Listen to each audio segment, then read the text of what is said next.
So we retested the new day opening gap. So basically just looking for another trade because I still feel that it can trade higher. But what I'm waiting for is dollar to show me it wants to change direction, because dollar already took out buy side liquidity as well. And yeah, so just basically waiting, just looking if the PD arrays show us that it wants to trade higher, and there we have it. The CB was used to trade higher. Okay, it filled up the whole thing. That is a very good indication. Then we have a volume imbalance right here also. So, and we are trading inside a 5-minute BC. Can you see that? 5-minute BC. So everything is stacking confluence. This is a Venom. Okay, this is a Venom setup. That's why I'm looking at it. Why is it a Venom setup? Do you see this CB right here? And that's this BC is a balanced price range, and we already taken out pre-market liquidity. So what is untouched right now is the buy side liquidity. So going for the buy side liquidity, that's why I'm going in again. Yeah, you see, I'm going in again. Yeah, going for it because I'm expecting a low resistance run. Yep, we have a market structure shift, and there we go. So just risking 15 points for this, so it's just $30 risk. $30 risk, is that within my risk parameters? Definitely, it's less than 1%. Yep. So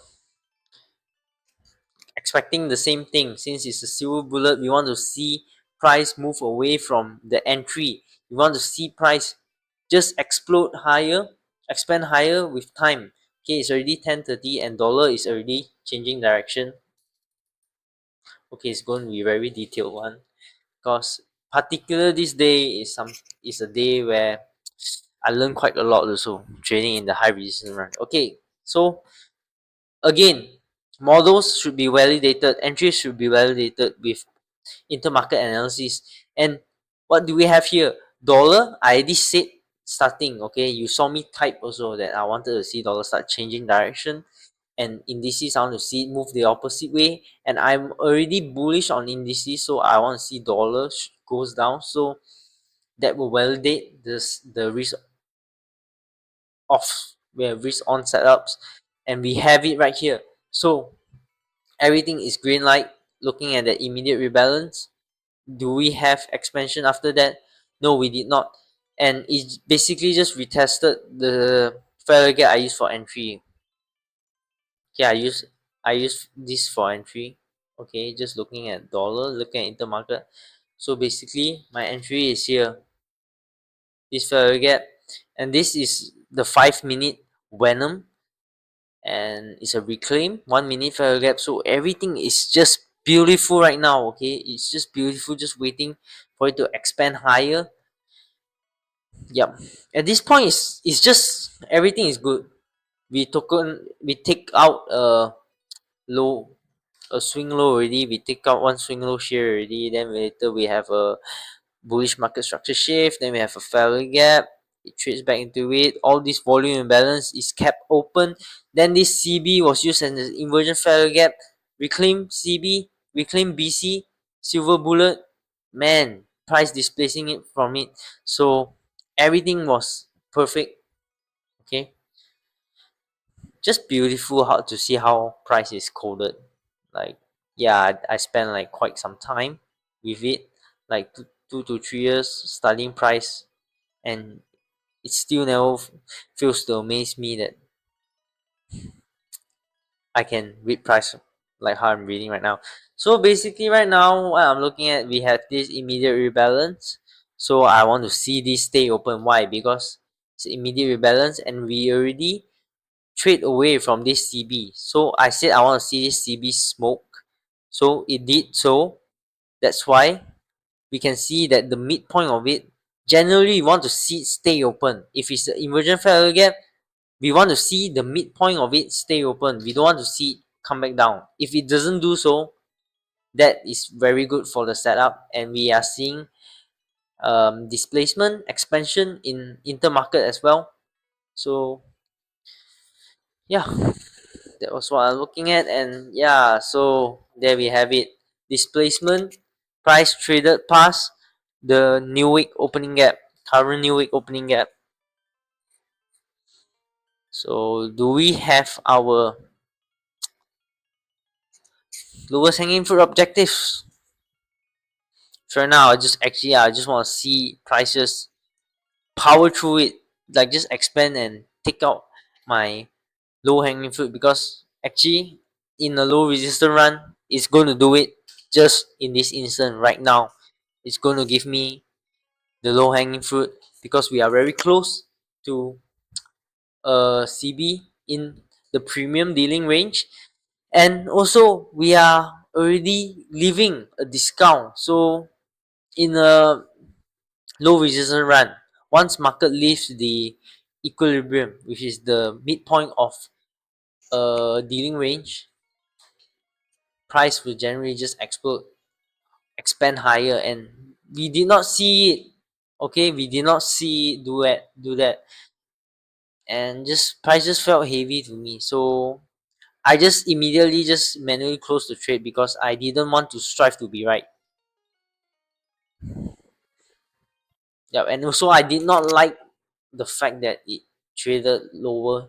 No doubt that the bodies is above, is outside the BC, but I did not like the fact that the wick done the damage and covered up this whole BC. So I just manually closed the trade because I don't want to strive to be right to be profitable. Yep. So we have the swing high, and right now we want to see it trade higher. Okay, that's why you can see me. I type that I don't like the fact that it spent too much time inside the BC. So that's why that is enough for me to just take profit, because I can't cut the trade into half because I'm trading with least leverage, one contract any, and man, you can make a lot of money in one contract. Laugh all you want if you see I'm trading in one contract. I don't care. To me, I'm seeing tons of progress that it does not even matter because no one's going to watch this video except me. And if someone turns out to watch this video, so good for you if you get something out of it. But anyways, I closed the trade manually because of what price is doing, and to me in high resistance run, I just take the profits when I can. So there we go, second trade, just like that. First trade plus second trade, actually it was altogether like $100, but because the first trade, I said I wasn't looking at the 15-minute chart. I was so focused on the 5-minute chart to look at the low hanging fruit objective. But this is lesson learned. Next time, look at the 15-minute charts. Every 15 minutes, just remind yourself and be aware where are you in price, and then just trade accordingly. Never strive to be right. Okay, just like this. This one, manually closing the trade, was the best thing I ever done, because if you guys see behind, you're gonna see it's just chopping around, just moving very slowly, and doing things like that. It could have just, like, right here, it could have just stopped me out here already. So yeah, because I would just pull my stop loss up maybe towards here, but look how much time it spent to trade just to new this premium array. So you can see that I got a free ride trading into my TP target, and it's tagged, and that's fine. Okay, it does not matter. All that matters is I made 1% this week.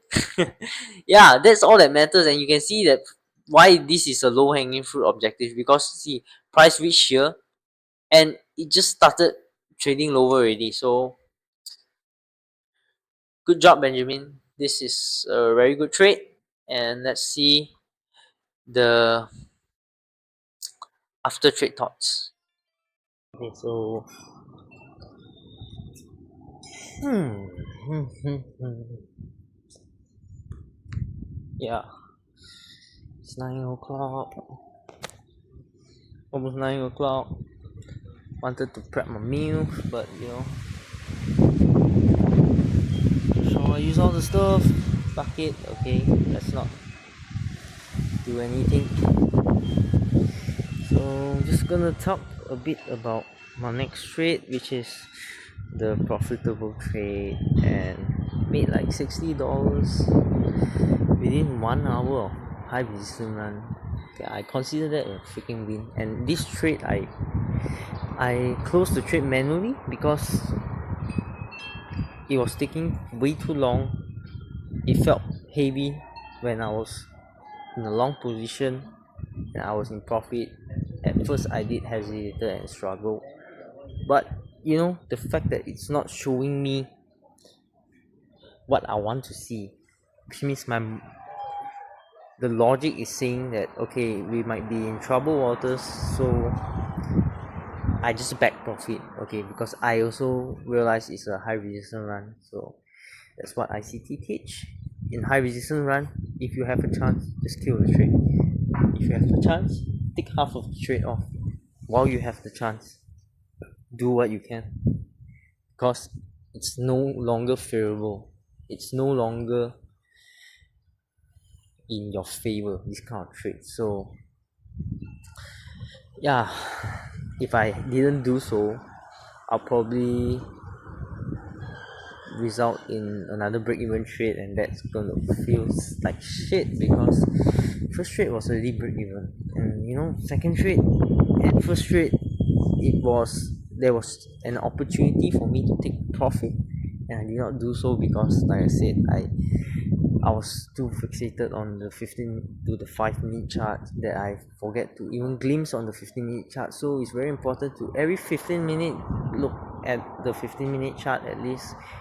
Be aware of where you are at in price. Very important, very very important. And yeah, so back 1% for this week. It feels like 2% is just around the corners. So if I can just be consistent with 1% a week, it's also very bonkers because I'm not expecting myself to turn out profit. To be honest, I'm just expecting myself. I'm not really expecting. I'm just targeting to be break even for the first year. But the way things goes right now, I believe like submitting to the process and time, I'll get to where I want even faster than I thought. Not that I'm timing my success, but you know, as long as I keep on doing the right things, it feels like I'm really on track right now because I'm managing my losses to a very very small degree, and my wins is easily at least twice the amount I lost. So tell me about it. This kind of system is flawless, but whether I messed it up or not until the end of this year does not matter. The most important thing is what I learned from messing things up, and I'm learning a lot since trading with one contract, and I'm very grateful that I I turned back to one contract. And yep, this is indeed the right way, trading with the least leverage and making money with the least leverage consistently.